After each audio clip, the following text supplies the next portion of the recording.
and welcome to My Xbox and Me, episode 491. I am one of your hosts, MC Fixer, alongside... Actually, stop. I need to do this. Off the top, okay. I need to do this. I need to do this off the top. Despawn is here. Hello. Crash is here. Hello. Hello. Take a moment, everyone. Matt P is not here with us this week. Not because he died. No. We can't kill him this week. No. Oh, okay. No. Okay. So I forgot we were meant to be recording on Friday. The boys were in the Discord waiting for me. I got a message. Everyone was happy, cheery, ready to record a My Xbox and Me episode. Matt P had the biggest smile on his face ever. He was so happy he was going to be there for it. And I was on the M25 going shopping. That's why the podcast didn't come out early. I'm sorry. And Matt, I would like to make a public apology to you on the podcast. I'm sorry. I'd planned on giving you a lot of shit, but you stepped out in front of that, you know? Mm-hmm. Did you step out so you wouldn't get as much shit? Was that the plan there? Oh. I don't know what you're talking about, my friends. I don't know what you're talking about, Crash. That was definitely his plan. I don't like this Despawn. Something's afoot here, Despawn. I don't like it. You see, the issue is, like, he's done this to step out and get in front of it so he doesn't get as much shit. But he forgets he's on a podcast with us two, who will give him shit regardless. Yeah, that's true. Did you know that Matt was in here like half an hour before we were supposed to record waiting? Matt was the first one in here. Yeah. He was waiting. He was happy. He was fixing his PC so it all worked perfectly for him so he could record a podcast with his friends. Probably humming a happy tune, maybe an MC Fixer tune that he was I can't wait. Yeah. The whitest version you've ever heard it, yeah. The whitest it's ever sounded. But it was Donkey Kong's rap. That's what he was humming. That is his favorite rapper. It is his favorite rapper. That is true. With that out of the way, this is My Xbox and Me, our weekly Xbox podcast. You can get early patreon.com/mcfixer. Not today, you can't, but hey. Support us financially, Patreon. Support us with your likes and comments over on YouTube. And give us a follow over on Twitch. Yeah, we got a lot, to be fair. We got a lot to do still to give a little update on certain things that people might be waiting for. If you were part of the 12-hour stream that we did back in, when was it? God. I feel like April, yeah, maybe. April, yeah. We got a lot that we owe. Don't worry, we haven't forgot. We are working on it. It's just been, I don't know, it's been a weird year, boys. I don't know if it's been a weird year for you guys. For me, I think maybe moving, that was obviously a big moment for me this year. Despawn, you started your new job this year. Crash, you're the enigma that you are this year. You know, Matt has been probably the busiest. This has probably been the busiest year since I've known Matt personally. So yeah, don't get me wrong. Goals are coming. I hope you all know that, and we got a lot of stuff planned for next year as well. We have to have a meeting soon about what we're planning for next year. But yeah, man, keep it amazing. We appreciate it. But let's talk some Xbox, boys. Topic of the show this week. We got a question coming from the one and only Stead, I believe, and he says this. Stick in there because it's a bit of a long one, but we like it. And I think that should be does. I'm just saying, Stead. I don't want to be the grammar police out here, but. Hey, you're going to make me read something. Come correct, all right? Come correct. Does Xbox have a quality control issue?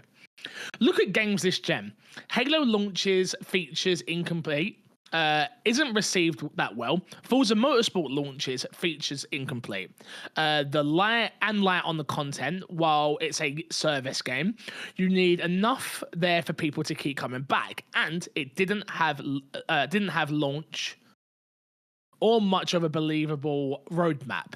You also probably shouldn't launch with a bug that destroys your progression that took about 2 months to fix. Flight Sim 2024, people couldn't get in, and I'm hearing basic stuff just doesn't work and or is wrong. It seems like Game Pass, to some degree, insulates them from the need to release now and wait to buy. Need to release now, wait, but they don't seem to. I get what you're trying to say here anyway, but they don't seem to. Mm-hmm. Pretty much what you're saying, boys, is does Game Pass allow Xbox to keep releasing games that are buggy, light on content, and not always received well, I guess is the best way to put it.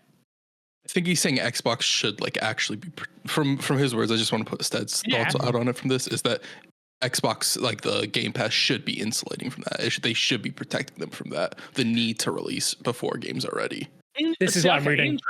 Yeah. So I'm reading that, Stead is looking at it like Xbox should be leveraging the power of having a constant backlog of games available to gamers so they don't need to hit like certain criteria to get a game out. Like they can take their time and get it working perfectly. Where it feels like Xbox aren't doing that. They're just trying to rush everything out to hit like an arbitrary, like that whole, we've had this discussion before where it's like that whole arbitrary, you have to get a game out every quarter for it to make Game Pass viable kind of thing. But you do, but then also is that's that to yeah.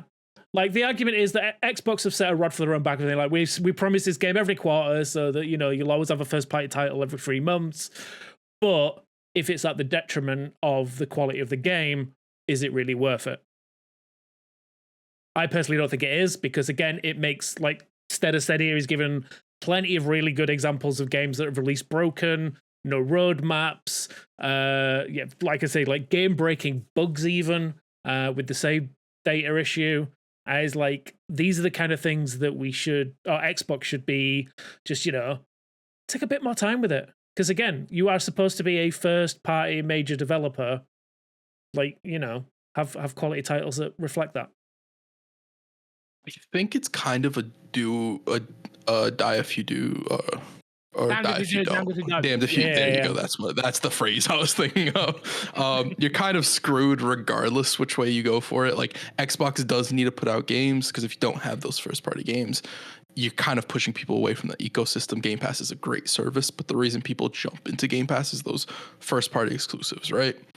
And then if they don't delay it, then you get people coming in, trying out those games, and it's like, oh, this is kind of a buggy mess. If you're a racing fan, you jump into Forza, and then your save gets erased. Like, you don't care where you played it, you just remember that experience was horrible, and you tie that to Xbox and Game Pass to some degree. So it's always a very, very tricky situation, I think. This is a really interesting conversation point, and I don't think I really thought about this until I read Stead's question, and Stead came through with examples as well, which I really appreciate. I think they kind of do have a quality control issue, but I don't know what the remedy for the quality control issue is.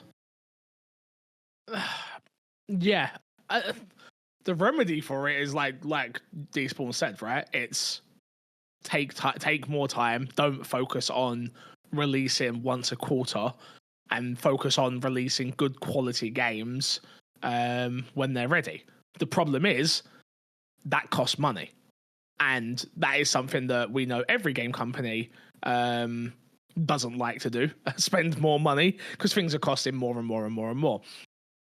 I think it's the nature of the beast, is my opinion on this, right? Like, at the end of the day, Game Pass, we all agree Game Pass is probably one of the best services in gaming, but that is going to come at the cost of something. We've seen that with length of games, and things like that, right? Like, there's sometimes it doesn't feel like you're spending your hard-earned money on said product. So I think, at least from my experience, I give it a more favorable, it's broken, but it's all right, because I didn't buy it for £60.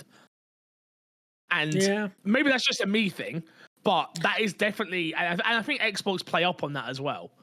Where it's I was going to say, I think the problem is that while I don't know if Crash does still, but like, while the majority of people may buy into Game Pass and like use Game Pass, like, there are a lot of people out there that just buy their games. Will just to buy them outright. They don't play them on Xbox specifically. They'll play them on PC, so they may play them on Steam, and they're still getting the same experience that Game Pass users are getting, which in some instances, in this case, is a subpar experience.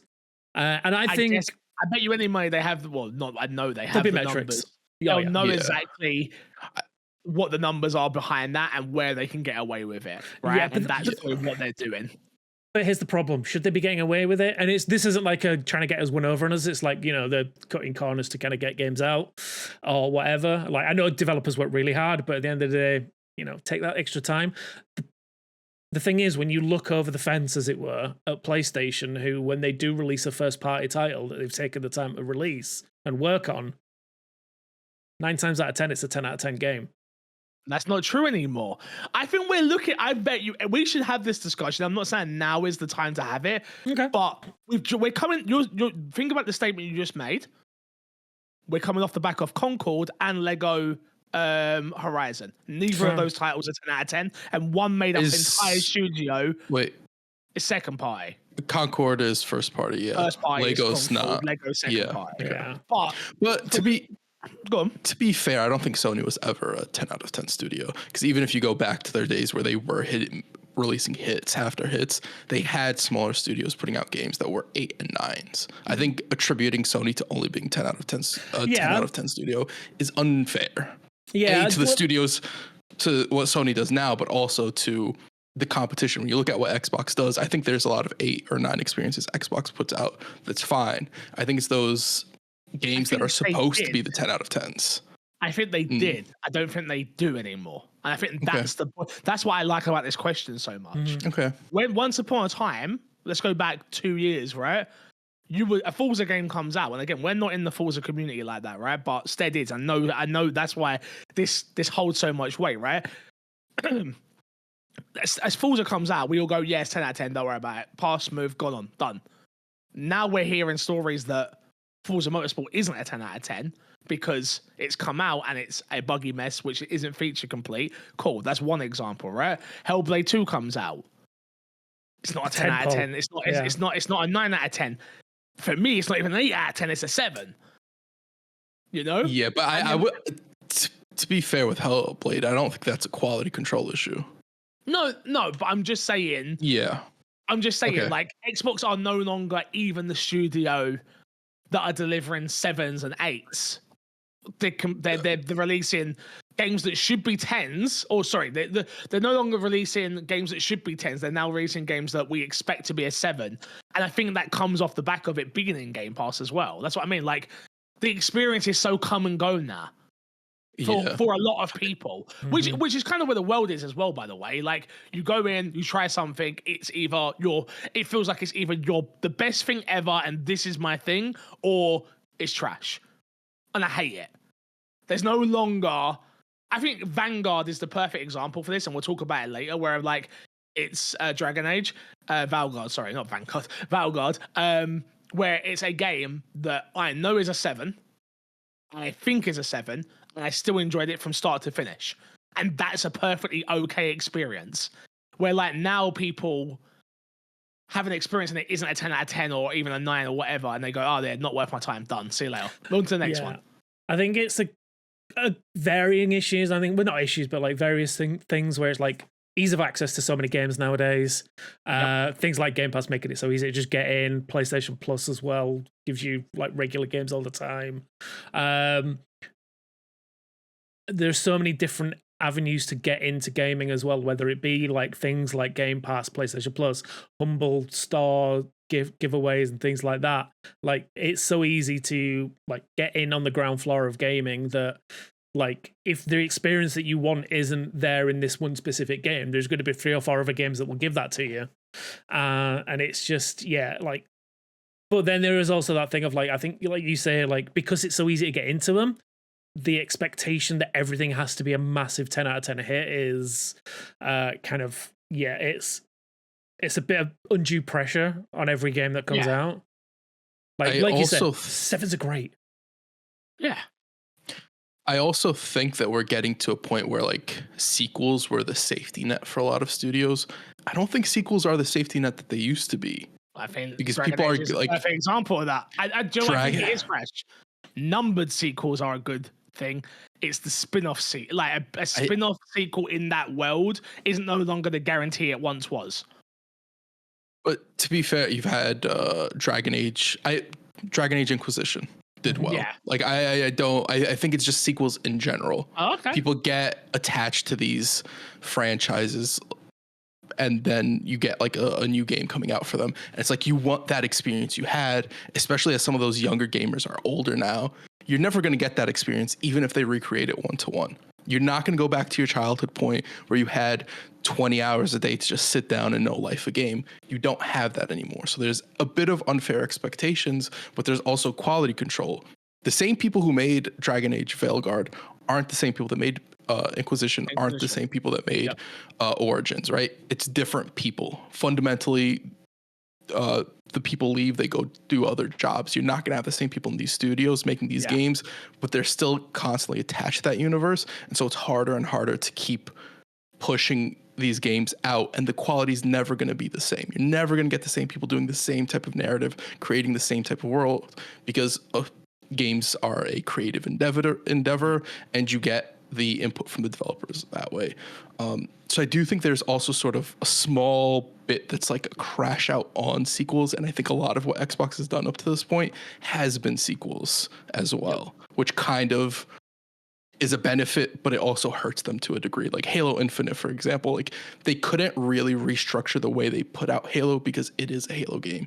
They couldn't be like, hey, we're just going to put out single player and multiplayer, or we're just going to put out single player, or we're just going to put out multiplayer, because that's not what Halo fundamentally is, even if Halo needed that adjustment to its release.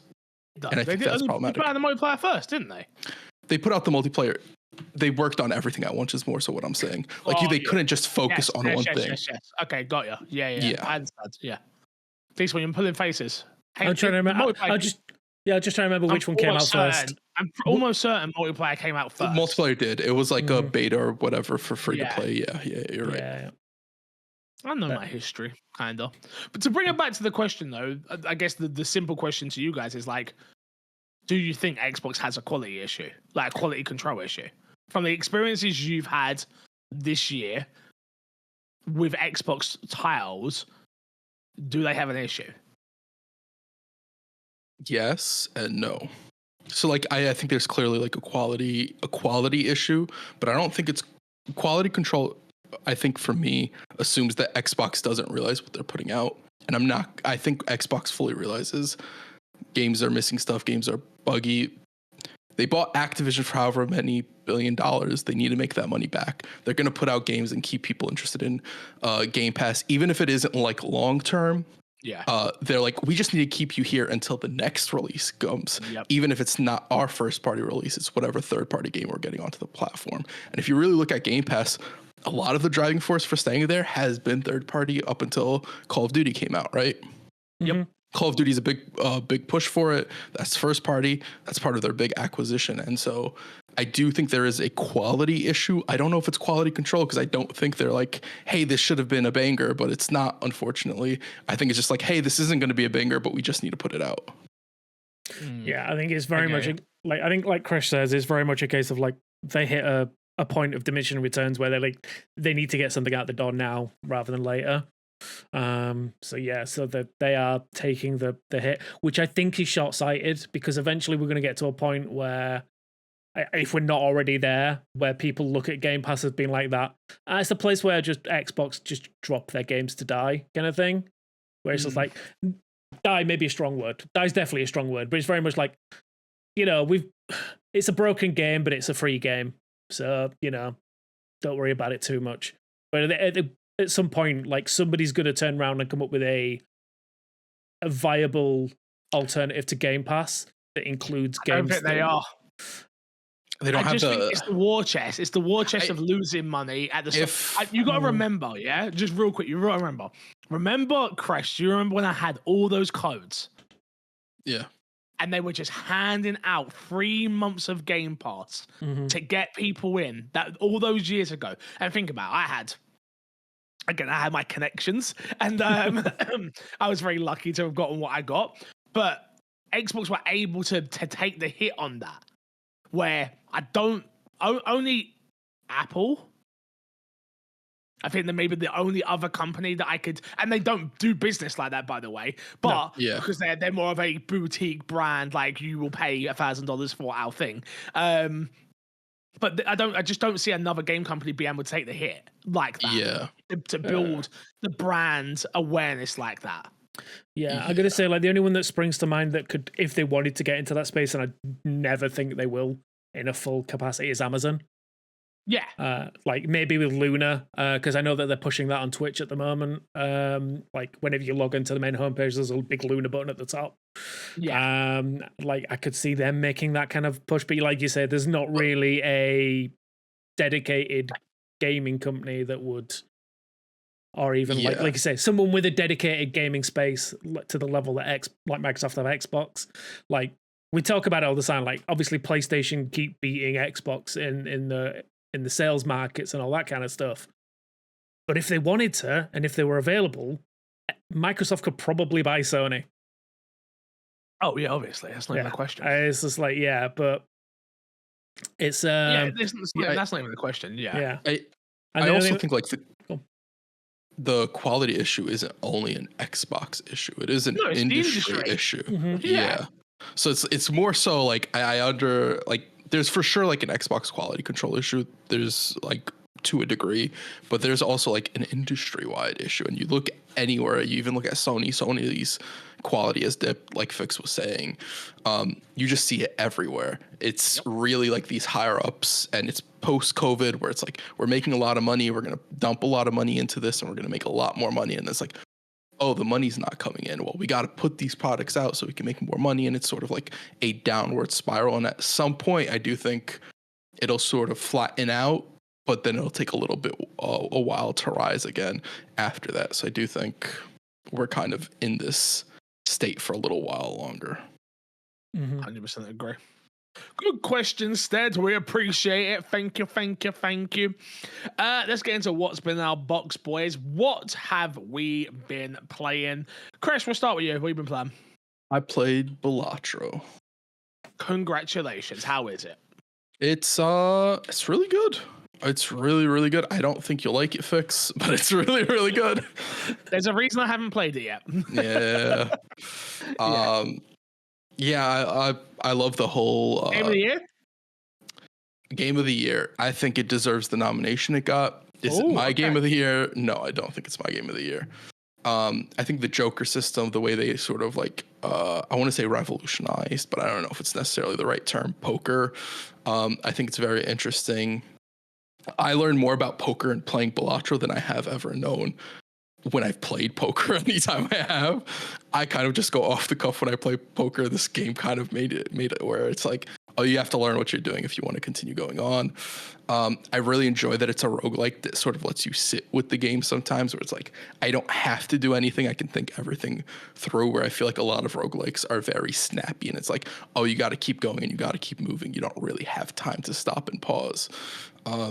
So I really enjoy that. I don't know what else I could really say about Balatro, because at the end of the day, it's just a poker game that's very, very fun. Easy to get lost in a game and lose like 2 to 3 hours. I'd agree. Again, it's on my list as well. I've been playing it. It's quickly replaced Vampire Survivors as my go-to-bed game. So I bought it on mobile, and I just play it on mobile whenever I want to play it. And yeah, it's very much the same thing. It is very much a poker game for people who don't know poker. I think that is kind of their tagline for the game as well anyway. But yeah, I love how, like you say, like the roguelite aspect of it, but like you can take your time with it, and like you can plan out your Joker system, and yeah, just being able to like try and get that perfect build. I've only managed to get one complete run so far. Like it's not an easy game. Like it's an easy to play game, but getting that like the best build run, because like having a balance, like getting the multipliers from the Jokers and also getting the chip multiplier as well, and kind of like getting that balancing act, and like there's different kind of upgrades and boosters that you can get. I love it. I think it's such a well thought out game, and yeah, like Crash says, it definitely deserves to be in that conversation, I think, of Game of the Year, which before playing it I was like, really, this is the Game of the Year contender? But like, no, 100%. It's such an easy game to get access to as well. It's super cheap. Like, if you can play this game, oh man, play this game. So for you, Fix. Don't play this game. No. Fix absolutely will not like this game. No, Fix will 100% hate this game. I do like card games. I'm sure you like card games, but there's times where like you're looking at the game and you got to do a little bit of maths, you know? Oh, fuck no. I'm Yeah, sometimes you got to do a little bit of maths. Oh, hell no. Yeah. No, absolute maths. Yeah, sounds mate. Yeah, you got to add numbers together. I'm out. Let's move on. Gross. I feel sick. Anything else you been playing? Yeah, I played Stalker 2. Oh, I'm hearing mixed things. I played some Stalker 2. I stopped playing Stalker 2. I had a bit of a buggy experience. I heard they put out a big patch for the game. I haven't jumped back in yet. So I don't want to talk too much about it. It gives me... I've never played Escape from Tarkov, but from what I've seen of that, it gives me very much so that type of vibe, except a single player experience with the occasional monster thrown at you. I will say off-putting, and I think this is an Escape from Tarkov thing, and I think this is a purposeful decision on them, so I don't think it's a bad decision. It's just a decision I'm not a huge fan of. No hit markers when you shoot things. So annoying. My brain just struggles with that, and I'll just... It's the ultra realistic. It's meant. It's so meant. It's meant to be. So I don't hold it against the game. I get why it's there. It's just I can't. I shot in the dark for like an extra clip, and then I walk over there and I'm like, oh, he's been dead for a while. I just shot nothing. And ammo is like a resource that you need to reserve. So it's like, oh, not just that I did something stupid. It's like, oh, I also wasted a resource doing something stupid. I can see the appeal for it, and I definitely want to try it again after the patch to see how less buggy it is. But I don't think it is a me game in the long run. It's just not. A lot of the pieces are just not there. I understand in an Escape from Tarkov experience why I would enjoy something like this. I don't think I'd enjoy it as a single player experience personally. So far, at least. Yeah. I did jump in briefly. Sorry, go on. I guess I jumped in briefly. Yeah. Again, I hit some major like stuttering issues playing it on Series X. And like just the combat doesn't feel that smooth. Especially when you're coming up against the monsters, because they hit like a ton of bricks, and there are some that just kind of disappear and reappear out of nowhere, and it's just not a fun experience to fight them. They turn invisible. They turn invisible. Yeah. It's just like it's just not a fun experience, and I'm like, I can see the appeal if you like a super realistic kind of like extraction shooter. It's not really an extraction shooter, it's a single player story, but like it has those kind of elements to it, and like you say, like the ultra realistic of like every bullet counts, that kind of stuff. But yeah, I don't think it's the experience I'm looking for right now. Like I think it's too serious in itself that I just want some fun, and I just don't think this is the one for me now. Like I'm excited to go back now. I know that there's a big patch that fixes a lot of things, or apparently fixes a lot of things, but yeah, right, like my first experience with it. Are you excited? I'm interested as the word. Yeah, he's excited. Interested. Thank you. Okay, I'll give you that. Fine. Here's what I will say. I think one of my biggest issues, at least with the opening segment so far, is there isn't a narrative string that really like pulled me through to like get me like, oh, I want to see where this is going. And I think that's one of my issues with this experience is like, if you put me in this experience and you start off with a strong narrative that I want to see through, I'll put up with the no hit markers. I'll put up with like, I'll get more into the mindset of the world they've created. And I think there's just a rift between the mindset they want me to be in and my experience playing the game. And I don't think it's a huge fault of the game. I think it's just, these aren't my type of games at the end of the day. Yeah. I do feel like the intro is very weak. Like it's not a spoiler. You're basically in there to make some money, and that's it. And it's just like, that's not a good motivation for me to start a video game. And it's like, you know, I say that as we've just talked about Balatro, where it's all about making as much money as possible. But like, it's just, it feels like a very dark, like not overly dark, but just like overly simplified intro to a game. And it's just like, again, realism and all that, but it's just like, it's not something that grabs you. And like you say, you need that thread that kind of pulls you through a game like this, I think. I do wonder if there's anything lost in translation, because it's obviously not a game that's written in English. I was told you should play it in Ukrainian with the subtitles. Apparently the VO is awful in English. That's one thing I noticed, and I'm wondering if that's my issue, because that is something that is super apparent, like right off the bat. Yeah, I did the Ukrainian, and it feels good. Yeah, Twitter was saying that, like, yeah, do not play this game in English. Like, it's not worth it. So, yeah. Okay. Interesting. Well, I've only played one game this week, boys. I completed Veilguard, like I said. I don't know how many hours was in, actually. Let me check real quick how long it took me to beat in the end. Just to piggyback off that, I also completed it. 64, my playtime says on Steam. Nice. It felt a lot longer than that, I have to be totally honest with you. Yeah, a game that, again, I'm not a BioWare fan in terms of, like, I've never played a BioWare game before. This is my first BioWare game. Never played a Dragon Age game before. This is my first Dragon Age. And yeah, I enjoyed my time with this game a lot. Like, yes, a little bit long in the tooth in some aspects for me. The companion missions being one of them, where I felt like the stories they were trying to tell could have been summarized in maybe 4 missions per se, or maybe, you know what I mean? Sometimes it felt like it was just something. It got to a point where I get back to the hub world, and I was just like, I don't want to have to talk to you because I know you're going to give me another mission. I don't care that much. Yeah, the story was good. I actually did enjoy the story. It told a continued story for that world that perfectly made sense to someone like me that has never played in that world before. And I think that is a skill in itself, you know, where you have a few cast of characters that the audience, if you're a fan, know these people and these people that are showing up and things like that, but they make perfect sense in this world and they're explained to you perfectly of, like, not in any grave detail really, but it's just like, hey, that's that person from that, and you go, okay, and that's why they all know each other. It's like, yep, cool, I get that, I'm along for the journey. The strongest thing about this game is its gameplay, in my opinion. The gameplay is really, really, really good. And I think that was the thing that shocked me the most, because I don't think it shows very well. Every time I saw a showing of the gameplay, I was like, this doesn't... And to give context, I played as a mage, which I think is the best class for this game from what I've seen out there as well, personally.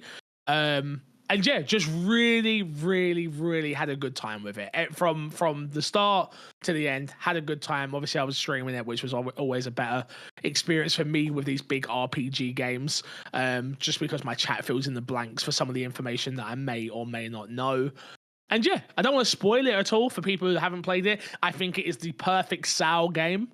If you're someone who's like, I don't really want to buy that at $60-$70, I think it's definitely a pick up on SAO for anybody listening, and you'll have a really good time with the game.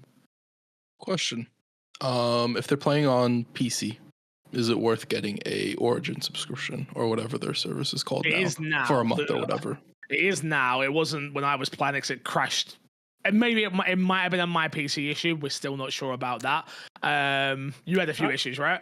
No, I was going to say that I can confirm it's probably a you issue. I did not have anything like that. I think I had like 2 crashes in my entire playthrough.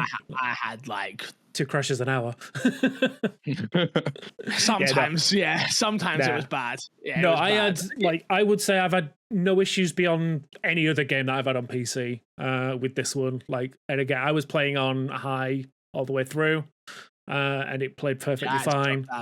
Yeah, no, I didn't have any issues in that aspect. I kind of like sentiment with what you said. Like, I feel like I really I was very down on this when I first started playing it. Like, we talked about it originally, where I just didn't have any connection to any of the characters, and yeah, the story just didn't kind of grab me. But as I got further into it and I started building those connections with the characters and we started doing those missions, I started to see those kind of like those bright points of what I feel is BioWare writing, which again, we talked about, it's not the same people, but it's like... And I still stand by the writing's not great, honestly. Yeah, like I said, I think there are bright spots, but like overall it was very like, okay, yeah, this town's got this one bad guy, that town's got that other bad guy, this one person wants to beat them, one person wants to beat that, and then there's like... There's a moment where you do a mission... with Tash, who's like the dragon killer. You do a mission to kill a dragon. You then do another mission for her, and she's like, "Hey, this is your first dragon you're killing." And I'm like, No, we just killed a dragon together. What are you talking about? Like, it's those moments that take you out of it, right? There's those moments that are like, oh, it's a video game. Yeah, it instantly reminds you it's a video game because it's like or someone just got that quest line wrong, or like in the ordering because it's like, oh, you shouldn't have done that one first. It's the sort of thing. So there's like a disconnect. Just little things like that. Yeah, little things like that. I don't think I'm quite disappointed in the relationship stuff, if I'm honest, and that could just be a case of I haven't gone back and watched any of the relationship stuff yet. I am planning on doing it, but like I rizzed up Hardin, and then had a certain outcome with Hardin, but the relationship never quite felt like it was a real relationship. The entire time. Again, without spoiling anything, I would say don't bother going back and watching it because, from what I understand, it's the same regardless of who you decide to get with. Oh, well, it can't be. Like the person in the scene is the same person, is whoever you decide to relationship with, but the scene itself is the same. No, but if you're talking about I literally couldn't touch. I know what you mean, but like there will be a certain point where you build up a relationship to a person where you get to the romantic level. And when you get to that point and do that mission, I think I must have missed that mission. Yeah. I think you have to build up your like connection with a certain person. I think I had a 10 out of 10 with a heart and everything. Fix got no riz, bro. Fix got no riz. What can I say? I mean, it's okay, Fix. I riz Nev, so you know. I got Riz. What can I say? Yeah, like I did think it was very weak though. It was very that is 100%. I'm putting in all this time to like get a relationship with one of these characters, and it felt very teenager. Like, oh, I like you. Hi. Oh, hi. I like you. Hi. Every time I see you, it wasn't like a real adult relationship. You know, it just didn't feel real. It felt written by. Again, no disrespect to anyone who did write this, but like it didn't feel like I've been in a 14-year relationship, right? I remember those magical moments at the start of that relationship where it's bubbly and energetic and all of that, and that's kind of how it should have felt. And then the impact would have been even more so with my outcome, where it was very much like, God damn it, I should have just chose one of the other people because this is what happened to them. Like, yeah. Do you think it felt rushed at all? Would that be like what you'd put at the writing? Like they didn't have enough time to like fully flesh out the narrative and the characters and the connection between things? You know what I think it is? I think it's a case of, we all know this was meant to be a multiplayer game, right? So I don't think the relationships were ever meant to be there. It was something that was tacked on in the end. And I think you could say that about a lot of the companion missions, if I'm honest, where it's a case of, oh yeah, you need to like this person because you haven't got Crash playing Hardin. You haven't got Despawn playing whoever. You've got now a relationship you need to build. So I don't know if rushed is the right word because I don't know the circumstance, but just not as fleshed out as it needed to be. As somebody who's completed the romance missions for whoever you choose, I would say I'd say yes, it is. I'd say it's very much tacked on. Like, it doesn't feel substantial in any way. Like, the connection doesn't feel that great. And knowing after the fact, because I was like, I wonder what the relationships with other people looks like, and knowing that it's exactly the same in the end. And it's like, and that's the thing. I will say as well, without like spoiling, because it's not a story thing, but like after that mission, the interactions don't really feel that strong. The lines, like some of the lines are a little bit different from what you'd speak to a normal person, but like it doesn't affect the story in any way or structure of anything that's happening. Yeah.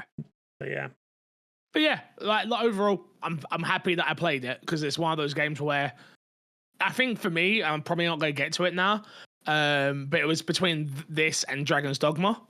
I think you made the better choice. I think I made the better choice for me as well. I agree. I will get to Dragon's Dogma at some point. I like Capcom games, so I will eventually get to it. But I think for me, this was the game that I needed at this moment as well. Yeah. Do I need to play this for end of the year? No. Okay. It's not. I don't think it's. It won't be in contention for like top 5. You could play this game for 10 hours and you would know exactly what it is. Got it.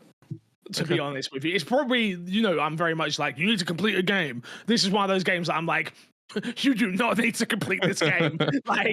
Under no unless you're enjoying the story, you do not need to complete this game. Like after 10 hours, you would probably even 5, if I'm honest. Like you would know what the gameplay is, what the characters are like, where the story is going. Yeah. Okay. So.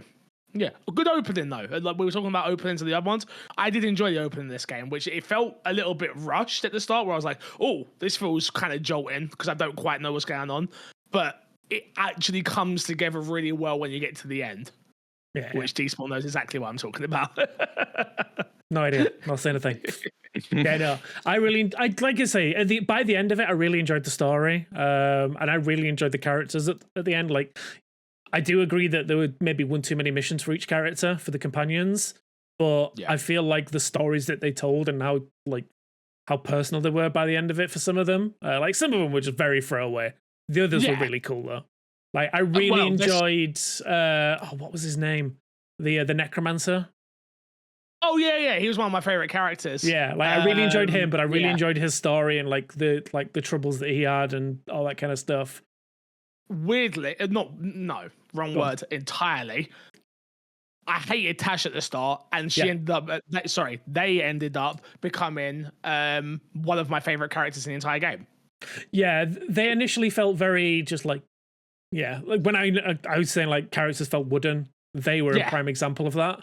Yes, but yeah, 100%. By the end of it, like the story and the motivations behind that, I think the voice actor specifically did a really good job with it. Which again, without spoiling anything, it could be a delicate subject for some people, and I think it was. No, I don't think that's. I think you're 100%. For some people, the people that are bagging on that character are absolute idiots because they didn't see out the entire. That's one of the few companion arcs that I've really enjoyed from start to finish because I was on a journey of learning myself along with this character. And the reason I play video games is to get different experiences that I wouldn't usually go through myself, right? This is the first time I played a female character as well, Crush. As my entire arc. So yeah, I was just like, you know what? I'm just mixing it up. And I think that was a prime example of a character of I don't understand.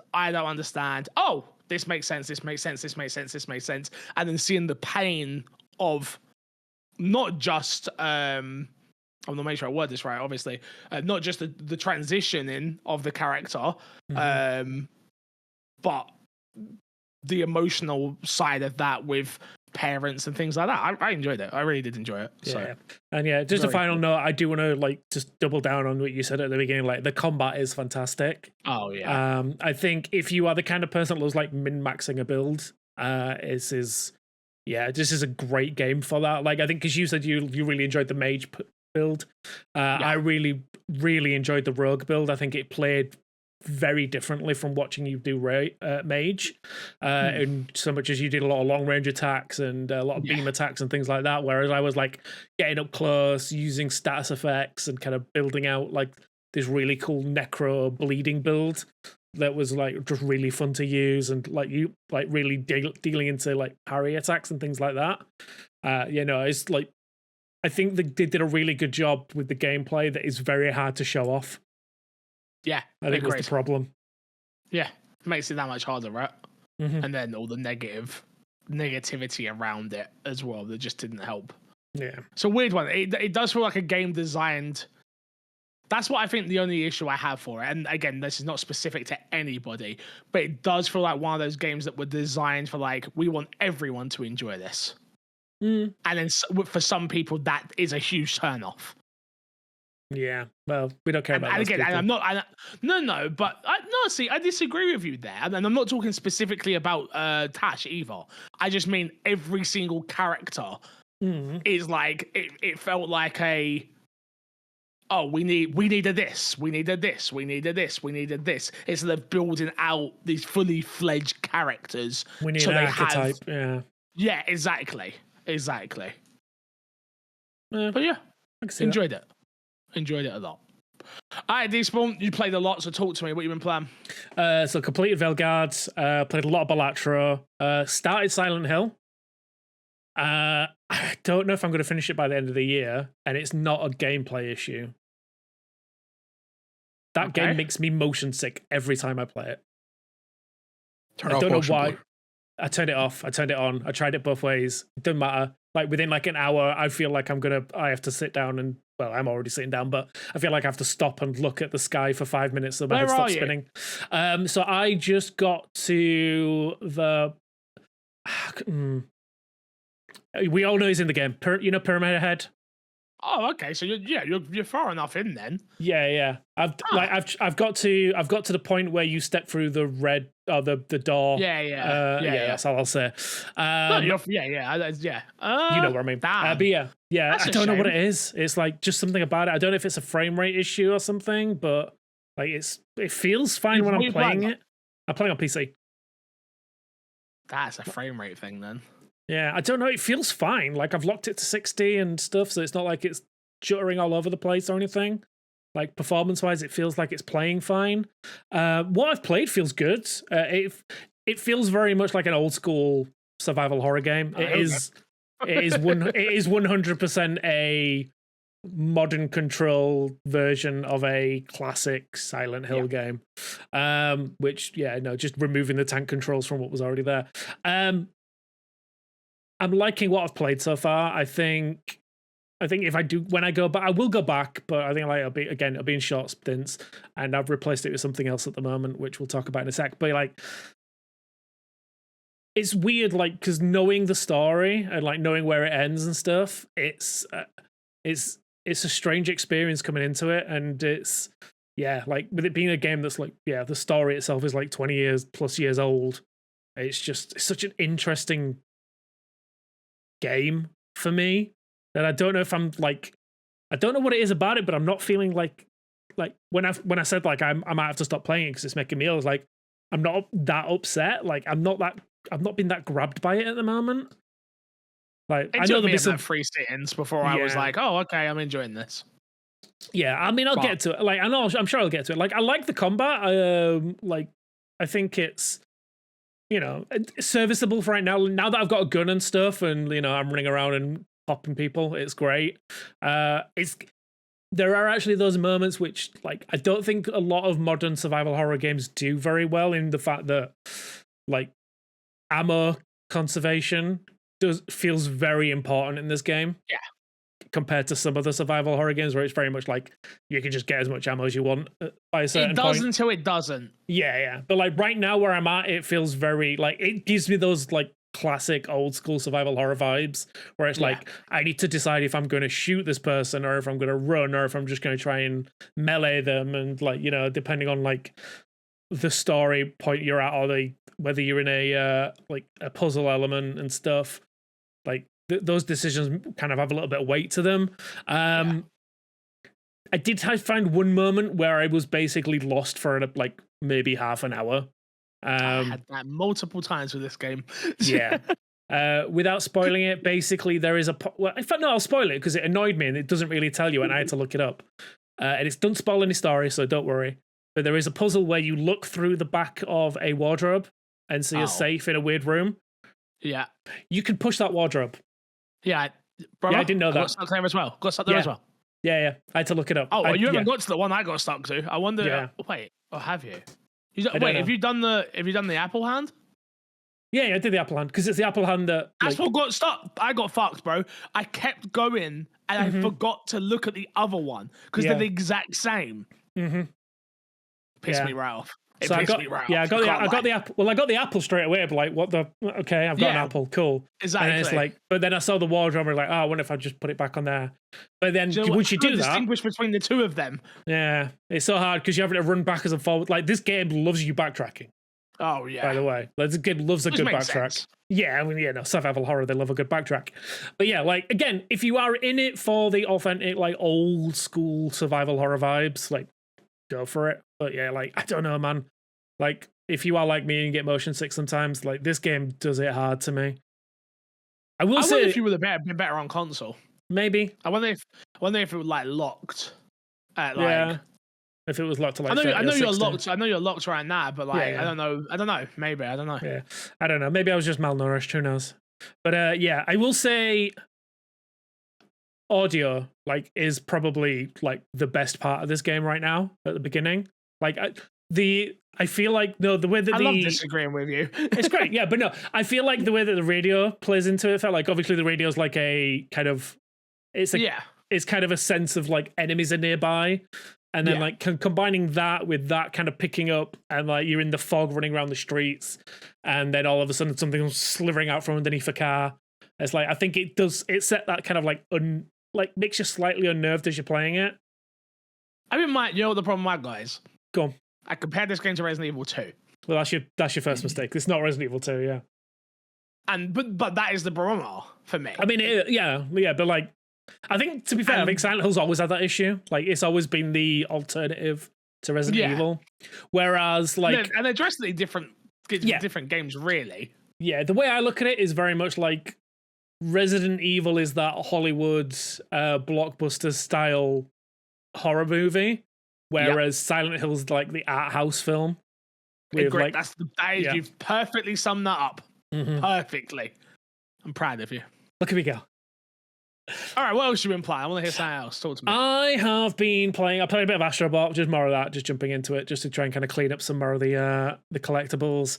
But the big one I've been playing is Crash. You'll be proud of me. I played Metaphor ReFantazio. Woo!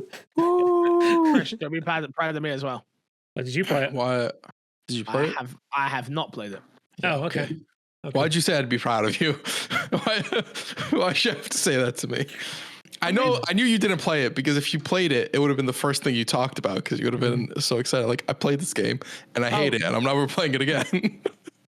I hope you know I think that's what's going to happen. Oh, I think it's going to happen as well with you, if I'm going to be 100% honest. I'm so RPG'd out right now. A lot of RPGs this year, so I don't think I can even blame you for that. I thought I was gonna be as well, but nah, man, this thing's got its hooks into me bad. Like I think again, we were talking about like back in the day when we used to have no life games. I had a rare day off yesterday. I 100% no life this. The missus was out. She was off doing things with friends. I had the house to myself all day. I ordered a pizza. Got a big bottle of Coke. There it is. Oh yeah. You know, I just no life this in my pajamas.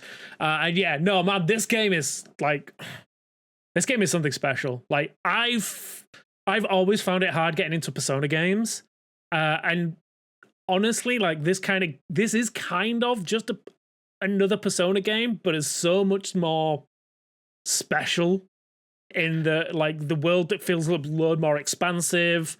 I always struggled with like the kind of like timing like limitations on some of the missions that were in Persona, and feeling like I was always missing out.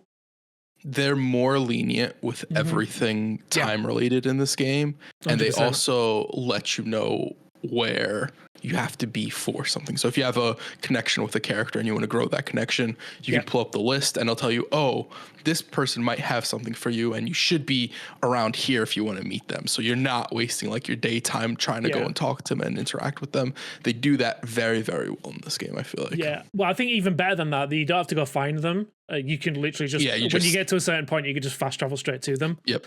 I love how it kind of like, they kind of like piecemeal, like, it unlocks kind of like I say, like whether it be like you having a run around a city and learning the city, to then traveling outside of that city, to then unlocking the ability to fast travel between cities, and they do it in a really good way that like fits within the story as well.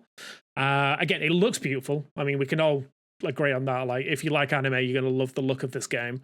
It just feels like you're playing an anime. Combat feels really good. I'm loving the balances with all the different archetypes that you can unlock. And like when you get to a certain point, it does it really well in the same way we did it with Infinite Wealth. Whereas if you get over leveled beyond a certain point, like certain characters, you can just slap them and you get the unlocks. But it does it in an even better way. Like it becomes just like more of a hack and slash mechanic. I was gonna say I prefer how this game does it as opposed to so it doesn't pull you in, auto fight, pull you back out. It's just like if you see an enemy in the wild, you just slap them and move on with your day. Like, which has been really good for. I've actually been using it for like getting my money up and leveling up slowly with my archetypes. In that, I will just like if you get put in a certain point, like enemies will slowly respawn. So like it's not like your classic RPG where it's just like you get dragged into a random battle. It's ones where you can see them in the wild and you can avoid them if you want to. But like this is very much like as you're running around in a map, they'll start slowly respawning. So if you want to farm enemies, it's a perfect way to do it. And like I really enjoy that. Like again, if you just want to try and get your level up. But then like as you start unlocking things, it's like I like how some of the unlocks kind of like help with like the time mechanic as well.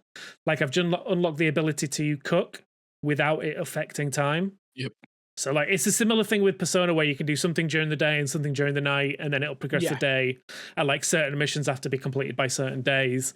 But as you start unlocking certain abilities and like getting more acquainted with your companions, you'll then unlock the ability to kind of like skip that time mechanic, which is really cool. Like I said, the fast travel means you don't have to travel for days to get to a certain city, or you could just like cook instantly. And yeah, I'm really enjoying it. Like this is a really good year for RPGs. Like, it's going to be. I'm going to be very hard pressed by the end of the year to decide which is my favorite. At this point, there's only one answer. Balatro.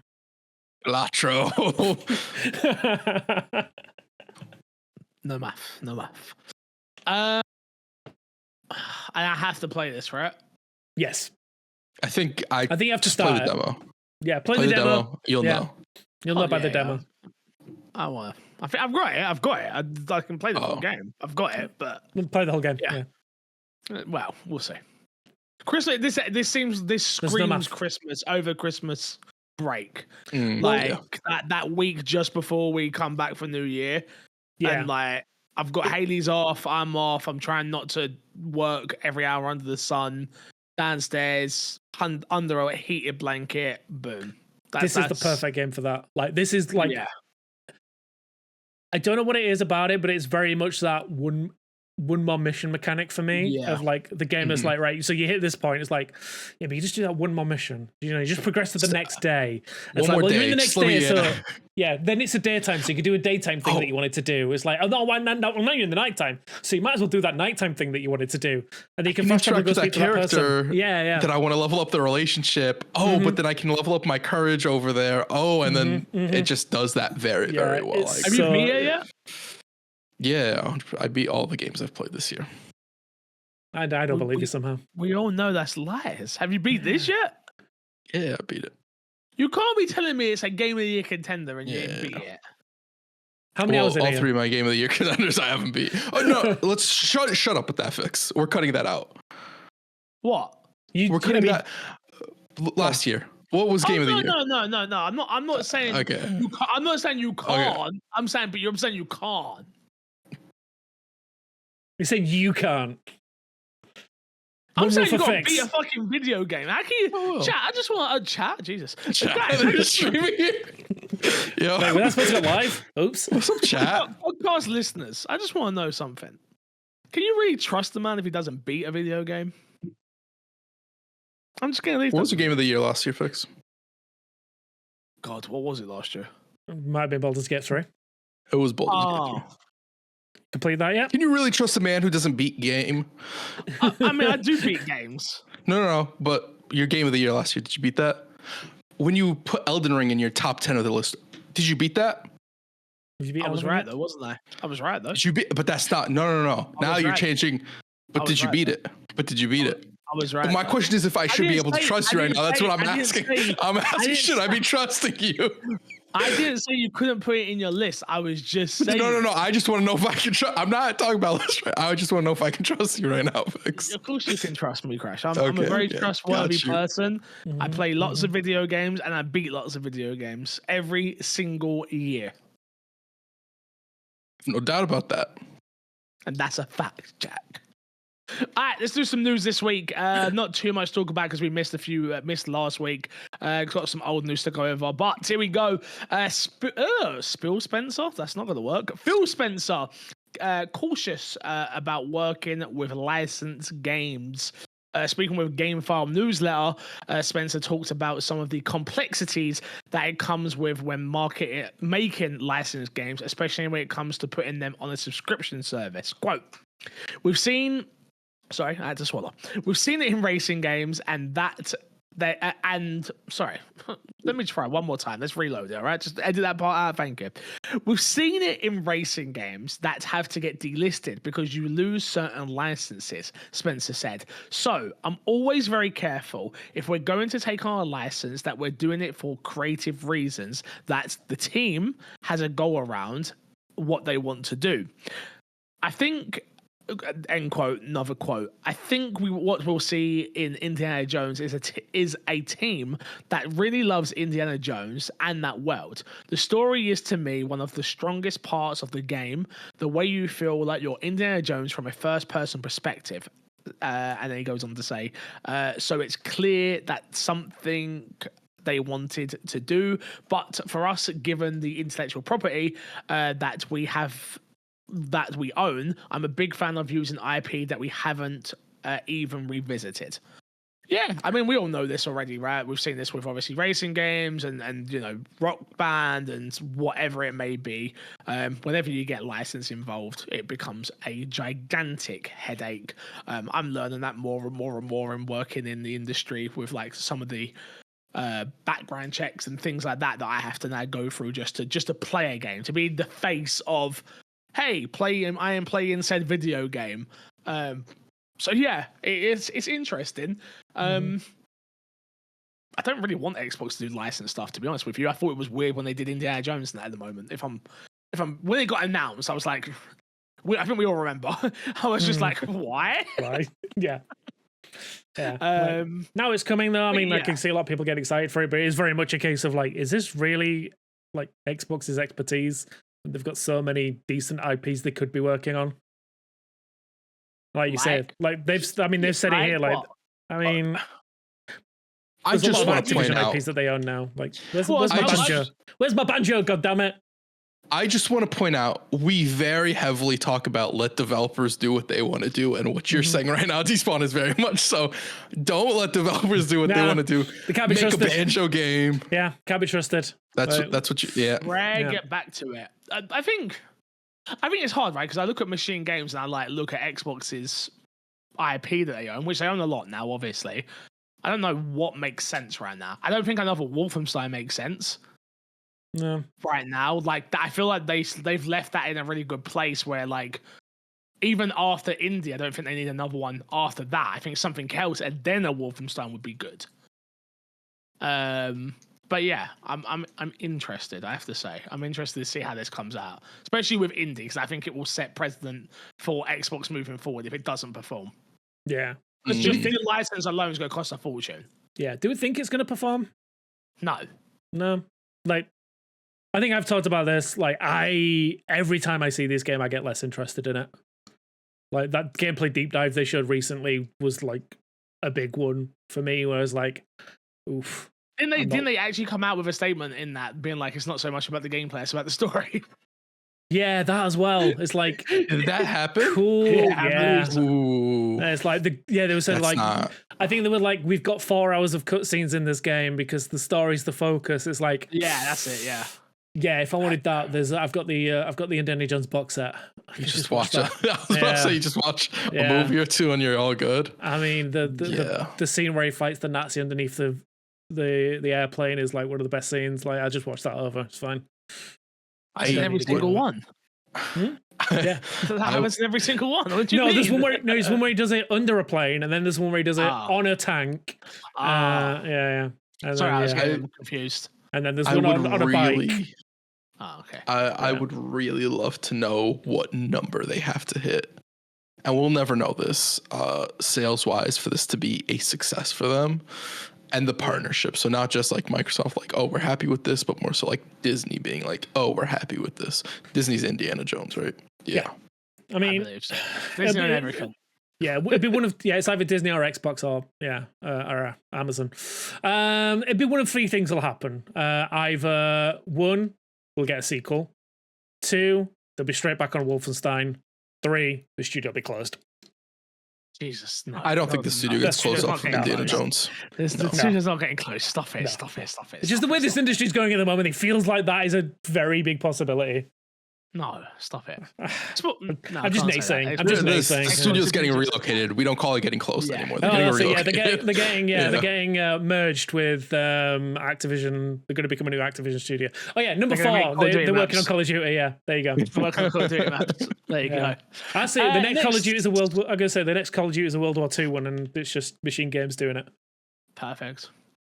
Next story is it's a sad one for me, boys. Xbox is shutting down the Avatar Editor app and offering refunds starting in January. Now, you might be asking yourself, listener, why is this a sad one for you, Fix? Because this 100% confirms that they are done with Avatar, which means we will never get a Mario Party-style Avatar game from Xbox. And that makes me sad. To be honest, I don't know why Avatar even existed on the Xbox Series consoles. Like, I don't know what the idea was. They never did anything with it. They introduced it, and they weren't like, we're going to create a game, a mini game, an ecosystem, or something like that. They're like, we're going to create this, more high detailed models, cooler. You got all these things that you can do with them. No games, nothing to interact with them with. The blueprint is there. 1 versus 100. What happened? Yeah. Like after what was the Squid Games? They could have made a Squid Games game where you use your avatars or something. Like there's a million different avenues they could have taken with this. And they were like, what? Mobile. There was a mobile Squid Game. I think those type of style of things happen still, but they happen on mobile. They don't happen on console. Yeah, that's fair. I think you are correct about that, but I think that would have been worth. As a consumer and as somebody on the outside, I don't know how things go internally. That would have been worth it for Xbox to take a shot at something with avatars in that vein of some sort of like game show or a thing like that. And there doesn't even have to be a real physical prize. You don't have to get gamer. What's the Xbox? Do they just use dollars now? Is it just like actual currency? I forget if they switched out of the gamer points or whatever. It's just patents, just normal money, real money. Yeah, they don't even have to give you anything real. Bing points. That's what they would have done. Yeah, they could have done Bing points. It would have been 14 days of Game Pass, Bing points. They have the systems in place that they could have done it. They just chose not to do it. Yeah, and it doesn't even necessarily have to be 1 versus 100 because I get the licensing for that and all that crap would have been a pain in the butt, but they could have created something. I got 3 words for you. Well, it's more than 3 words, but it's the return of Doritos Crash Course.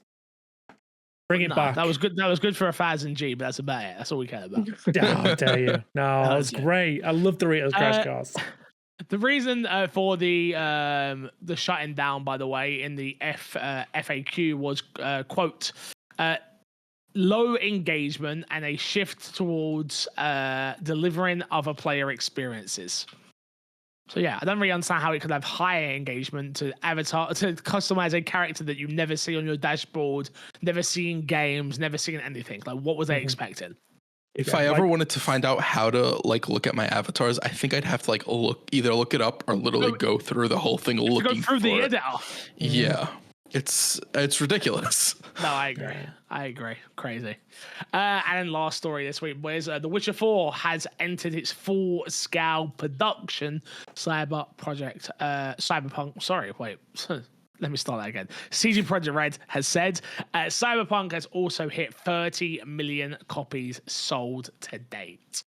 Congratulations, obviously, to them. Another success for them, even given the state in which Cyberpunk released at the start, even with the whole QA debacle back in the day and things like that. They really did bounce back. They obviously have a core cult following, and they have had ever since the Witcher 1 days, but the Witcher 4 is going to be humongous, right? Like, with the Netflix TV show and those type of people that go, oh, I like that, I should try that. And like, it's going to be big.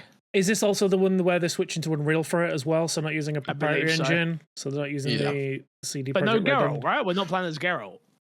No, it's rumored to be Ciri, but I don't think we have a solid. We know that it's not Geralt for sure. We don't know who it'll be. I think Doug Cockle, the voice actor, has said that he'll be in it. But Sure. I'm sure he will be the in playable it, character. Yeah.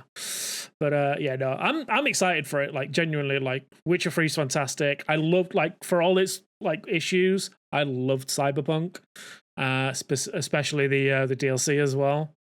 Which Fix? Have you still not played it yet? I've not beat Cyberpunk. You for about an hour. You don't need to. Yeah, I played it for about an hour. It was a broken mess. Cyberpunk's an amazing game. Yeah. I'm not gonna play it. You should. I know you won't play it. You should. I have a cellophane copy. If anyone wants to buy it from me for £1 million. $1 million? I got you with 2 pennies. I got you with. You gotta pay shipping for the pennies. Yeah, you gotta pay shipping. Yeah. I'm fine, thank you. Okay. We tried. Crash. Congratulations. Yeah. Let's get into guess that game. Crash, what's going on? So, Guess That Game is the game show where I will be picking out a game and you both will be asking me yes or no questions. And I will give you guys the answers. And based off that, at the end of 1 minute and 30 seconds, you guys will both have a chance to guess at the game. If you get the game correct, you get a point. If not, you get nothing. Fix, what are the scores right now? I don't want to talk about it. I've got to be honest with you. Crash, you're sitting at 13 points in the lead. D-Spawn sitting in second place with 10. Matt, who's hardly ever here, sitting at 5. And myself, I'm sitting at 6. Well, how many weeks have we got left of this? 4? Wow, that's 4 more weeks. I better get them all right then. Nah, 5. Yeah. Well, we got some bonus questions as well. You got bonus points if you get the title for Guess That, Guess That Game ranking. Yeah, we'll see. Yeah, it's possible. Yeah, you just gotta get into Big Willie P's head. You just gotta get into his head. Yeah, we'll see if we get back into there. But yeah, all right. Come on then, let's do this. All right. I'm trying to see. Can you? I don't want you guys to be able. I can't see your screen. No. Perfect. All right. Fix then. Despawn. Okay. Have I played it? I want to say no, but I'm not 100% sure. Have I played it? I want to say no, but I'm not 100% sure. Okay. Yeah, Xbox exclusive. Not an Xbox exclusive. Was it a original Xbox game? No. Xbox One generation. Yep. It released on the Xbox One generation. Yes. Yeah. Okay. Was it one of the major publishers? No. Okay. Is it an indie game? I would not indie in the way that you would think of it, but it is like a. That's fine. Okay. Is it an RPG? Yes. Okay. Do you play as a selected character, like the character's already made, or do you make the character? Character's already made. Okay. Pre-made character. Is it a multiplayer game? Yes. Okay. Is it a single player game? No. You can play a single player, but not a single player game. Okay. Okay. Is it a fantasy title? No. Okay. Is it you in space? Yes. Okay. Are there? Oh crap. Is it a Japanese publisher or a Japanese developer? Sorry. Okay. Is shooting the main thing you do? Yes. There's a lot of shooting. Yes. A lot of shooting. Is it against aliens? Yes, you guys are out of time. I'll let you guys both ask one more question. So I just want to touch on this. So it's an Xbox One generation, you said. I'm going to write it all down just so we've got it. Xbox One. Released on Xbox One. Yep. Mm-hmm. RPG, multiplayer. Yep. Space. Yep. Technically an indie, you were kind of like umming and ahhing about it. Yeah, it's an independent studio. Yeah. Okay. Independent studio. Their shooting was like you kind of. Do you say it's the main mechanic or the only mechanic? I can't remember how we said it. It's one of the main mechanics. Yeah, I'd say. Okay. Shooting's a big part of it. Shooting's a big part of it. So Xbox One RPG multiplayer in space. I'm gonna give you a little hint here. It's an action RPG, not just. Don't be thinking of. I figured that with the shooting, it was going to be an ARPG. I'm trying to think. Like, I'm automatically going to like AAA games, and I don't want to be doing. that. That's my issue. Yeah. I have no idea. I want to say that I got one. I think I got one. I think I got one. I think I got one. I think. Okay. Wait, I've got one more question, right? Go on. Yeah. Just remember, if you think you have it, you don't want to ask a question. No, I know. Okay. I definitely don't have it, so it's fine. You've played a lot of this. Yes. Okay. I think Fix has it. So Despawn, you better like go into your bag and really think on this because I think Fix has this. So a multiplayer ARPG that Crash has definitely played a lot. I'm gonna let you know. I'm gonna give you another 20 seconds to think. No. Yeah. Okay. Yeah. I generally don't have it. You have a question you can ask. Right. Come on. I don't. No, I've got no question. I don't have it. I don't know. Okay, let me ask the question. I might give him the point for this, but it's fine. Yeah, it's up to you if you want to ask it. Is it free to play? Yes, it is free to play. I got it. Yeah, let's go, baby! Finally, I haven't had points in God knows how long. I'm gonna give you another 5 seconds to give an answer, Despawn. Yeah, I got nothing. I'm telling you, I've got nothing. My brain has done that thing where it just like it doesn't. The game Crash is referring to is Warframe. Ding, ding, ding, ding. Let's Correct. Go, baby. Correct. I got time. Oh yes, that feels good. I have played it, but not. I wasn't sure if you played it. Not in any real capacity. But bro, I've got to get in your head. That was hard, bro. Because I was like, this is not. Do you know what it was? It was the RPG space, not big developer, and I'm there like. I don't know because I thought it was Destiny. I thought you were like trying to throw us off. Yeah. And I was like, but you were like not big developer. I'm like, come on. I would have said that was like I would have said that's not an independent game. That's not. But this is like a. I don't know how I would label it. Right. Digital streams at this point. Like you're fine. Yeah. Let's go, baby. Finally. I will be honest. I know it's just because I've not had any real experience with that game. Warframe doesn't jump out as a shooter to me, which I know it is. Oh, it is. Oh no, there is. But because I've only whenever I've seen it, I've only seen the people because there are melee. He didn't say it was a shooter. Melees. There's one abilities. of the main thinkings. I was very specific to add that because I didn't want you to think. Yeah, but my brain was very much like, I don't think of Warframe as a shooter or having shooting mechanics. I've only ever seen like the melee gameplay based on the people I've watched playing it. I only ever shoot. It's just it's fine. Yeah, I've got no problems with that. Yeah. The scores: Crash 13, you on 10, me on 7. Finally, and Matt on 5. Thank God. Do you want the blinds rank him? Yeah. Yeah. Let's go for a blind ranking. New ones. We got some new ones coming from Big Willie P. Shout out Big Willie P. Big Willie P was scared that I didn't see him because he messaged me like, "Hey, did you get these?" I'm like, "Big Willie, I've been busy. The podcast has been 2.5 hours long twice, buddy. Relax." All right, here we go. No, we appreciate that. So for those who don't know, Blad's ranking, I'm going to give the boys some games sent in by Big Willie P, a person who listens to the show, and the boys are going to rank them. He's given me way more than 1, 2, 3, 4. Oh, no, he's given me 5. 1, 2. Yeah. 1 through 5. And then if they guess the title correctly, I'm very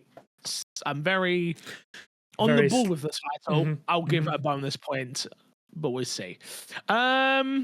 Sure. That's an interesting one. Okay. All right. Tunic. I want to say 3. Yeah, my initial thought was 4, but I would not be opposed to 3. I would have went. My initial thought was 2.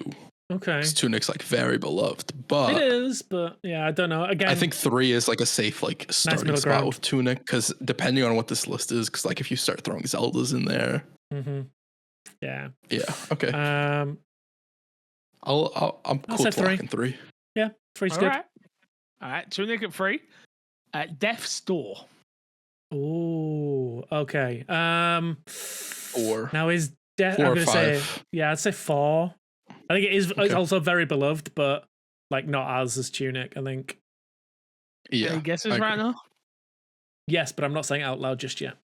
Perfect. Despawn's learning not to guess right away. Genshin Impact. All of a sudden, my guess is out the window. Number 1. Number 5. Number 2. It's not going number 5. Well, let's play. That's fine. Let's play number 2. It's not going number 5. Yeah, like for how much I don't like that game, like not a hate kind of thing. It's just like it's not my kind of game. It's like it's had an impact. Yeah, I'd say number 2. I'm very interested to see what this category is because I have no clue now that Genshin Impact's in it. I still think I know, but yeah. Next up, Secret of Mana. Oh, all of a sudden I don't. Yeah, 5. That's where I would put it. I'd put it at 5. I don't Somebody's gonna be no very drama, mad at us. I didn't make this. I didn't make the title. That's I don't fine. want to hear no drama. That's fine. Yeah, no. Don't shoot the messenger. Yeah, I might give you a little bit of shit, but like it's shit meant for Big Willie P. With Big Willie P, all right? Not me, all right? That's all I'm saying. All right, so where you going with Mana? 5. 5. Yeah. Perfect. So your list looks like this. We have at number 5 Mana. Mm-hmm. Number 4 Death. Death Number 3 Tunic. Mm-hmm. Number 2 Genshin. Number 1 Okami. Okami. Okay.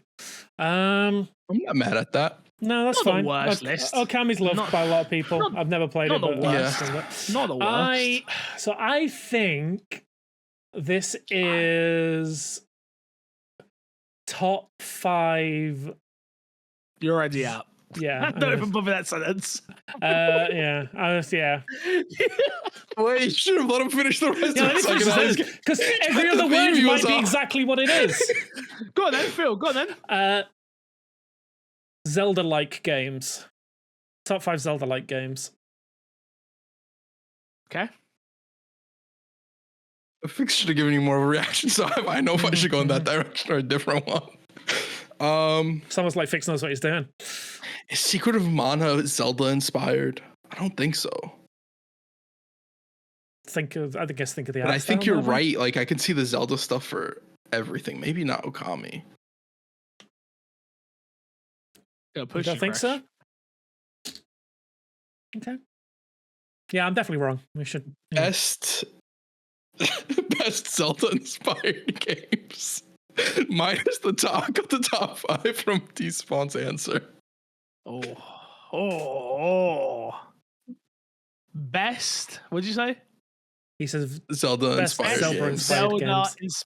games. And I said top 5 Zelda-like games. I'll let Despawn decide on this. The title is Best Zelda Likes. I mean, I said Zelda-like. Yeah, but you definitely don't get it. You're not even close. You're not even close. You definitely don't get it, Despawn. Despawn, you started with top 5. All right, whatever. I mean, this is the top 5 list. No, yeah, but that's not the title you put. Fuck you. Just fuck you. No, he doesn't get the point then. He doesn't get the point. No, he didn't say Zelda-like. Oh, he's saying this out of pettiness. This is crazy. No, like, honestly, if I said 2 of the 3 words and I don't get it, then you don't get it. I said 2 of the 3 words as well. He started you don't get with it, though. He said, so I ended with it. Zelda. At least he got that at the start. You got and I got kicked out right away. Zelda, like, I got kicked out right away. You get kicked out at the end. No one wins a point. We're good. Moving on. All right, fine. Moving on. Jesus, someone's sassy. If I don't get a point for saying Zelda-like, then I'm no one's getting a point. I'll let Despawn decide. And he thought it was about him, and he was like, "Yeah, I get a point. I deserve that point." Oh, Miss Matt. Let's jump into Fix the Sack. Remember, you can email him, myxboxandmepodcast@gmail.com, or you can hit us up on Twitter. Oh, sorry, I should say X at myxboxandme. Same thing with over on Blue Sky. #MXAM, so we can find your questions, or hit us up in our Discord. which we have a great Discord, I have to say. I love our Discord at the moment. I feel like we've got rid, not that there was many, but like we've got rid of the bad apples that were ever trying to, have discussions that were just pointless, and they're now a really good, amazing community over there. So very, very happy about that. First question comes from Stead as well, who says, oh, we already read this one. Don't worry about it. I missed the beginning of the message, Stead, so I apologize. That's on me for your last question for the topic of the show. So I made you sound like an idiot. It wasn't your fault. I'm the idiot. That's on me. That's on me. I'm sorry. Orange Cookie Man says, I recently saw a YouTuber, X1 the Gamer, suggest a different approach to the Game Awards where only the winner of each subcategory are available to be considered as nominations for overall Game of the Year. What do you think about this approach? No, I think it's unfeasible. I think that's terrible. Yeah. Firstly, the year we've had this year with RPGs, multiple of the RPGs that are the best games this year deserve to be in that category based off this. They just wouldn't be nominated, and that's unfair. Yeah. That's the thing. Three of the biggest games this year were RPGs for me, and it's like you're saying only one of those could go forward as a potential Game of the Year contender. Oh. And what happens then when someone wins the same category? When, let's say hypothetically, it's Baldur's Gate again. It's like Baldur's Gate. What is it just guaranteed? Like that's the only game that can be nominated. I think nominating. It's nice to be nominated, but for something. Yeah. Like that in itself is a huge achievement. There's people of the team that get to go to the awards. There's people who get to get dressed up. There's people who get to go rub shoulders with other people they wouldn't. Like it's not just the award itself, it's the whole celebration of the moment as well, of like the hard work that you and your team have done, and I think that takes away from all of that, if I'm being honest with you. There's the whole thing of being like, what if you set out to make the greatest family game ever that doesn't hit the other benchmarks of being a great game of the year? Like, there's no chance of winning Mario Party's never going to win Game of the Year? How dare you? I don't think so. Also, just as a logistics standpoint, it's like, every winner of the lower, I don't want to use the term lower in a derogatory term, but like, of the different categories, like, how do you then decide which is the winner out of those categories? Like, you decide on the night through a telephone poll? Or are we going back to doing text votes? What's going on here? Like, you need to vote in advance. Fair, They missed a thing with that. Like, imagine you had to bring up and vote in like X Factor for the winner. That'd be crazy. That'd be great. Jeff Keighley would be making some money. Oh, I'd be making bank. Yeah. Just got people out here in chats, me like Resident Evil, guys. Everyone vote for Resident Evil now. I'll send you the money. Don't worry. Like, nuts. Next question. A Wild Army says, with Backyard Sports coming back, do you think we'll see any of the crew play these games together or solo? I'm the sports guy here. If you didn't watch the video version, you gotta go watch it at that moment. I'm sorry. I'm the sports guy here, and I don't even know what Backyard Sports is.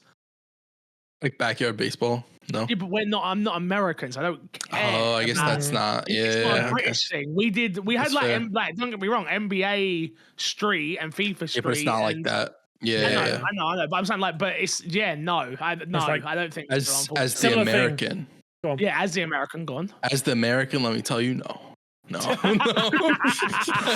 I mean, how many of us played the recent college football game? Backyard Sports isn't really on the top of our list, is it?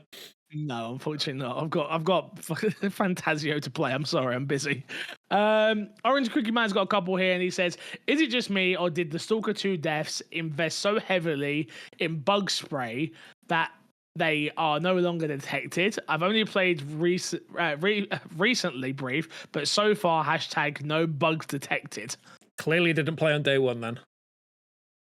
Yeah, but I think that's what he means after the big patch they put out. Okay, yeah. You don't know. Again, I don't know. Yeah, I don't know. Yeah. I've not played it since, so I can't respond on that one. And should just if you want to go straight to a second one, because I do have an opinion on that one. I'll get there. What, you running the show now? Yeah. You wanna be I'm running the What's show. up, Despawn, huh? Yeah. First, Despawn disrespects you and guess the title thing, and now here, I think you should go back and give me the point fix. I think that's what you should do. Minus a point for sucking up. Get out of here. You're No, out. I got a 12. You're out of here. I'm only 2 points away. Next one for Orange Crew Command. Should those outlets that rushed to give their day one scores revisit them / update them / add disclaimers works for Steam? Should those outlets that rush their game one...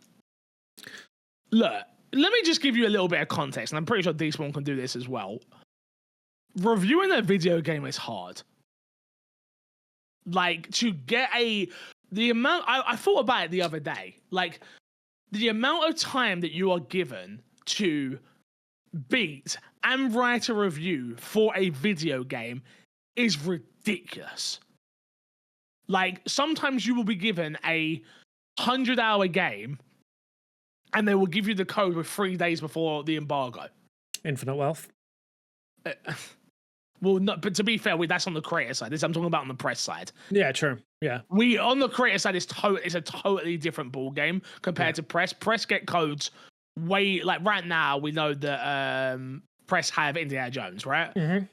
So, like, and that don't come out for another week. So they've been given a really long time to beat that, which is good. It's a good thing. It's usually a good sign. Just to give that context there. And for me, yes, but I don't think it should be done on the day one review.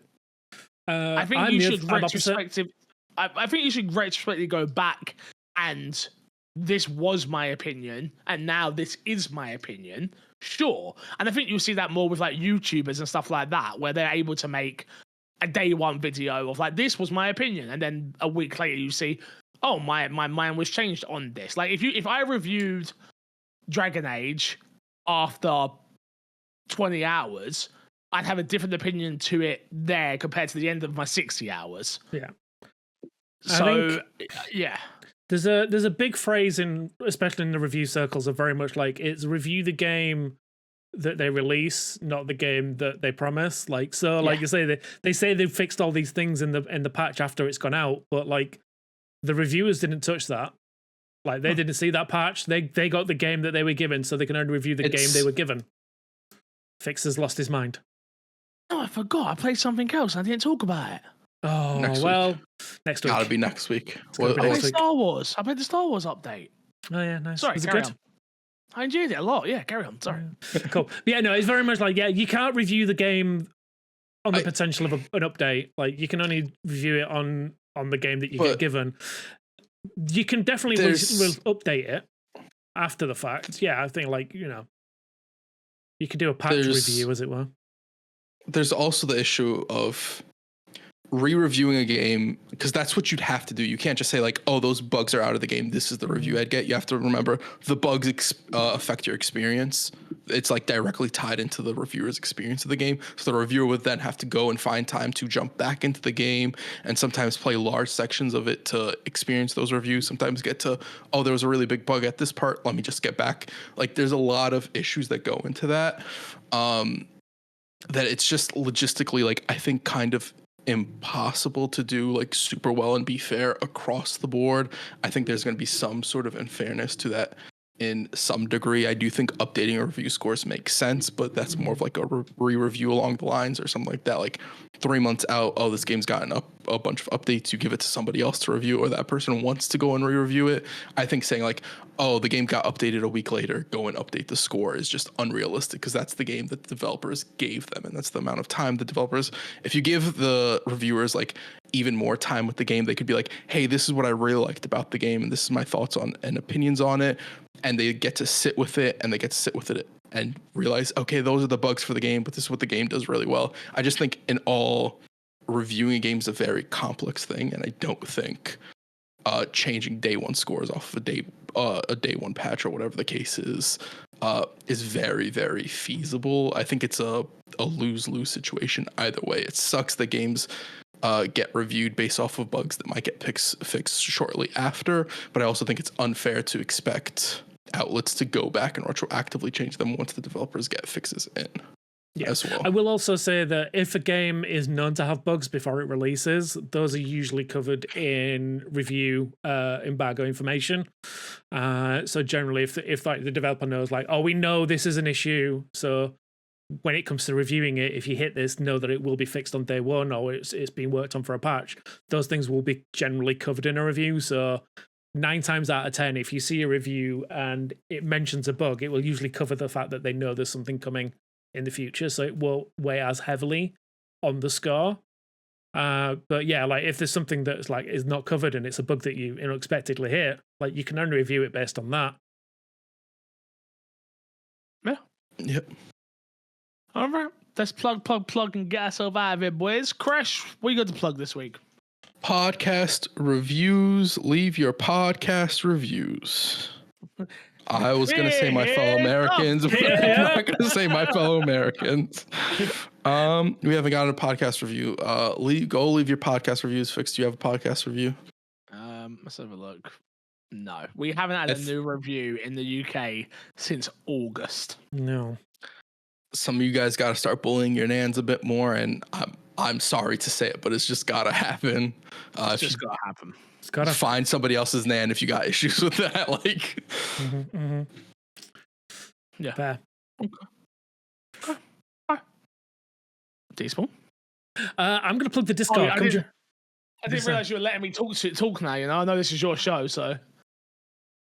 I want to talk about one thing that I get excited about. Jesus. That was a good joke, Fix. Fine. Yeah, I've got nothing to plug. No, don't worry about it. Don't come and join us in the Discord or anything. Where you can come hang out with the community talking about Pokemon TCG, where I have got a pack opening right now. Oh, and have a look what I'm getting. I can open a pack. Shall we open a pack together? Here we go. We've got my Nidorino. Wait, no. Okay. I don't know if I can. Wait for me. I want to play. Right, we're all waiting. Just casually talk among yourselves. But yeah, no. I would say come on in the Discord. All right. I've gone for the mute. I've gone for a Pikachu pack now. I'm running very low. I have a Pikachu pack as well. I went for. Oh, why didn't you tell me? I went for Mewtwo. That's fine. Okay. That's fine. Here we go. Do we start with the same? No. I've got Nidorino. I got Nidorino. I got Bulbasaur. I got Squirtle, which I already have. Minccino.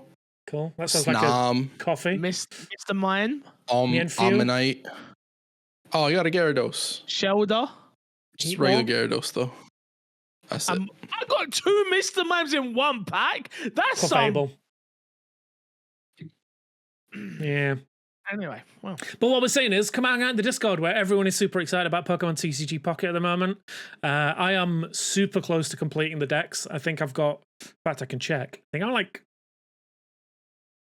like 15 away. Yeah, I'm something like that. I'm very close. So close. So close. Can I point something out, Fix? You can. Go. Ash's mom would have been very, very enjoyed to get the pack you just got. 2 Mr. Mimes.